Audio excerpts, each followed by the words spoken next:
రైతు భరోసా కేంద్రానికి ప్రభుత్వం సమకూర్చిన కంప్యూటర్, టీవీ, ఇతర సామాగ్రిని గుర్తు తెలియని వ్యక్తులు అపహరించారు. ఈ సంఘటన కురిచేడు మండలం పొట్లపాడు రైతు భరోసా కేంద్రంలో గురువారం రాత్రి చోటు చేసుకోగా, శుక్రవారం విధులకు హాజరైన సిబ్బంది గుర్తించి పోలీసులకు ఫిర్యాదు చేశారు. ఎస్ఐ దేవకుమార్ ఆర్బీకేను పరిశీలించి వేలిముద్రలు సేకరించి విచారణ చేపట్టారు.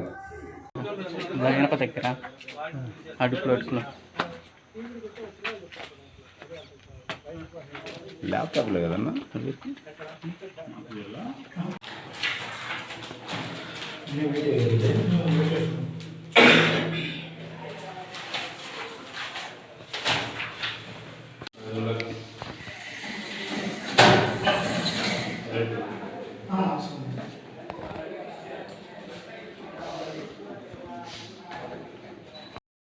Like, share, subscribe, and get notification.